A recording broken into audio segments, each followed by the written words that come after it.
Hello, everyone. Welcome back to Simple Spoken English. I hope you're all doing well and excited to learn something new today. If you're someone who wants to speak English fluently, confidently, and naturally, then this lesson is for you today. I'm going to teach you how to think in English, which is one of the most important steps to becoming a fluent English speaker. We all know how frustrating it can be when we have to stop and translate sentences from our native language into English before speaking. It slows us down, makes us feel less confident, and often leads to mistakes. Wouldn't it be amazing if you could skip that translation process and just think in English from the start? Well, I'm here to tell you that it's possible. By following 4 simple stages, you can train your brain to think directly in English, and trust me, this will make a huge difference in how you speak before we start. Don't forget to subscribe to Simple Spoken English if you haven't already. This way you won't miss any of our lessons that will help you on your journey to speaking fluent English. Now let's get into today's lesson, how to think in English. Stage 1, think in verbs, the power of action. Words. The first stage of learning to think in English is to focus on verbs. Verbs are the action words in a sentence. They describe what's happening. Why do we start with verbs? Because action is all around us. And if we can think about what's happening in English, we can start forming sentences in our heads more quickly. Let's take an example. Imagine you are walking through New York City, specifically in Central Park. You see people everywhere, all engaged in different activities. What are they doing? Some people are running, others are talking. You see a dog chasing a ball and someone is feeding pigeons. These actions are described using verbs run, talk. Chase, feed. By observing the actions around you, you can start thinking about them in English. This process of observing and identifying actions is something you can do anywhere. Whether you're standing at a bus stop in London, waiting at a traffic light, or sitting in a cafe in Paris, there are always actions happening around you. For example, on a busy street in Tokyo, you might see people walking quickly, someone riding a bicycle, or a group of friends laughing. You can mentally note these actions in English: walk, ride, laugh. But what if you're at home where there's not much happening? You can still practice thinking in verbs by imagining scenarios or using pictures. For instance, look at a photo of a family picnic. What actions do you see? Maybe they are eating, playing, or relaxing. Even when you're indoors, you can practice identifying actions by thinking about what you might do in different situations. Imagine you're in your kitchen, you might be cooking, cleaning, or washing dishes. Key practice tips: set aside 5 to 10 minutes each day to practice thinking in verbs. Pick a different place each day and focus on the actions happening around you. As you do this regularly, you'll train your brain to think about actions in English, making it easier to describe what's happening in the moment. Stage 2, think in nouns. Naming the world around you. Once you've practiced thinking in verbs, it's time to move on to nouns. Nouns are words that name people, places, things, or ideas. Just like verbs, nouns are everywhere. Everything around you has a name. And if you can think of these names in English, you'll be one step closer to thinking and speaking fluently. Let's take an example from a different city. Imagine you're in Sydney, Australia, standing by the famous Sydney Opera House. As you look around, you see the building, the harbor, and many tourists taking photos. You also see a boat in the water, and a few seagulls flying above. Each of these things is a noun: building, harbor, tourists, boat, seagulls. It's important to practice thinking in nouns wherever you are. If you're at a market in Delhi, India, you might see fruits, vegetables, spices, and vendors. These are all nouns that describe the objects and people around you. Even if you're just sitting in your room, you can look around and identify nouns. For example, you might see a table, a chair, a book, and a laptop. Another great way to practice thinking in nouns is to describe what you're carrying with you. What's in your bag? Maybe you have a phone, some keys, and a wallet. If you practice naming these objects in English, it will soon become second nature over time. This will help you think faster and more clear in English. Key practice tips: spend a few minutes each day naming the objects around you in English. Whether you're outside at home or even traveling, challenge yourself to identify everything in English. For instance, if you're visiting Barcelona, Spain, look around and name things like buildings, bicycles, cafes, and tourists. The more you practice this, the more your brain will automatically think in English. Stage 3, think in sentences, connecting verbs and nouns. Once you're comfortable thinking in verbs and nouns, it's time to move on to the next step. Thinking in sentences, this is where you start putting verbs and nouns together to describe what's happening around you. You in full sentences at this stage, it's important to start simple. Don't worry about making long, complicated sentences. Just focus on creating short, clear sentences that describe what you see. For example, if you're in Cape Town, South Africa, looking at Table Mountain, you might say the tourists are climbing the mountain, the sun is shining, the wind is blowing. These are simple, but they allow you to practice thinking in complete sentences. Now let's imagine you're in Toronto, Canada, sitting in a park. What's happening around you? You could describe the scene like this. A family is having a picnic, the children are playing with a ball, the birds are flying in the sky.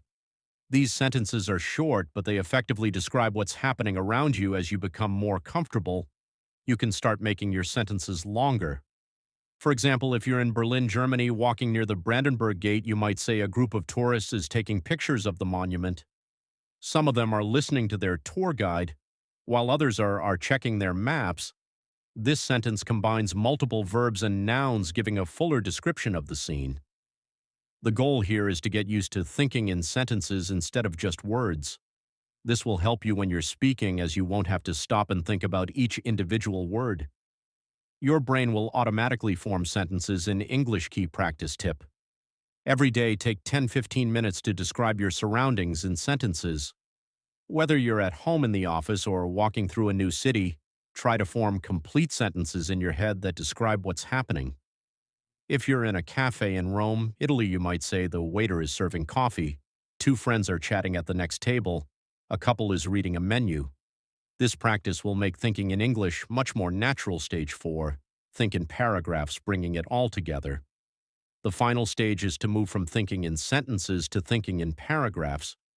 This means describing everything around you in more detail, telling a full story, or creating a more vivid picture of the scene.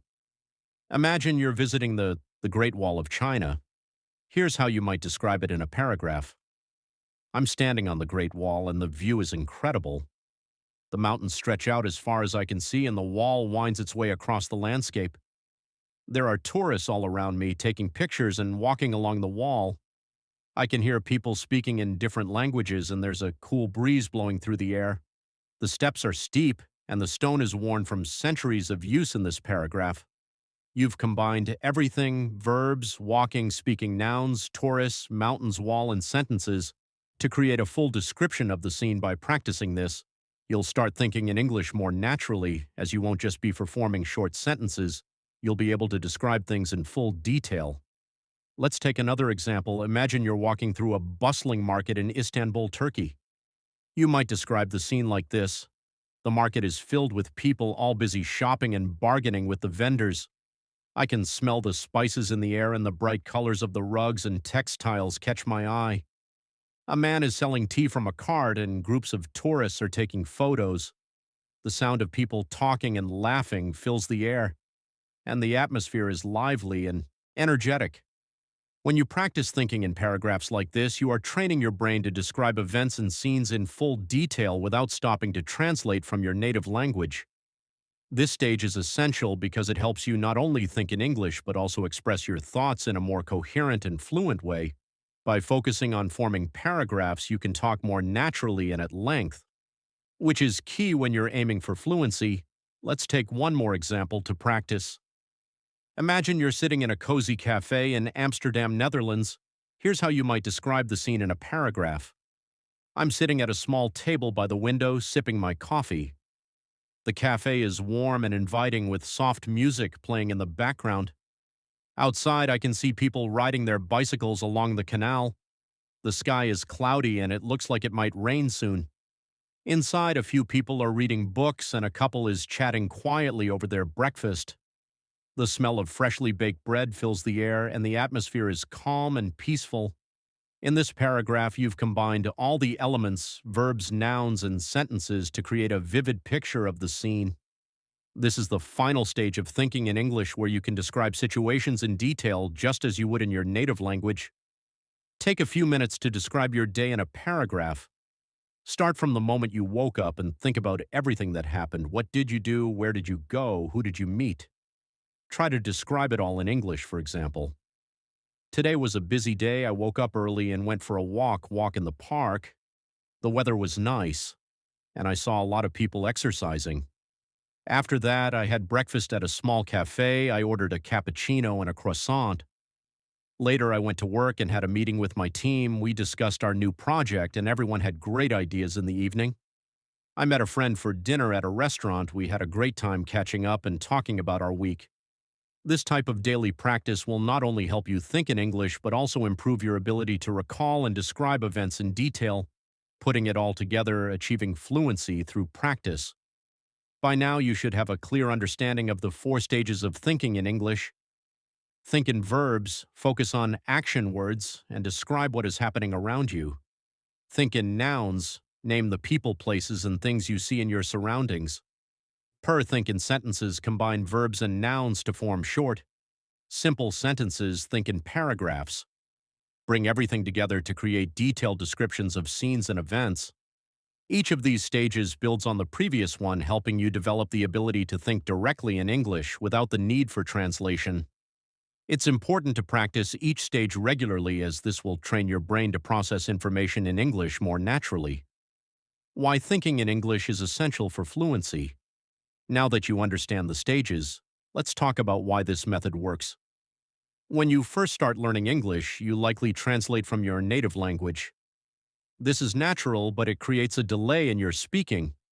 Instead of speaking smoothly, you have to pause and think about what to say, which can make you feel less confident by practicing things. Thinking in English, you eliminate that translation step. Your thoughts will naturally form in English, making your speech faster and more fluid. When you can think in English, you'll also find it easier to have conversations, express your ideas, and respond quickly in discussions. For example, imagine you're at a job interview in London and the interviewer asks you to describe a challenging situation you faced at work. If you're thinking,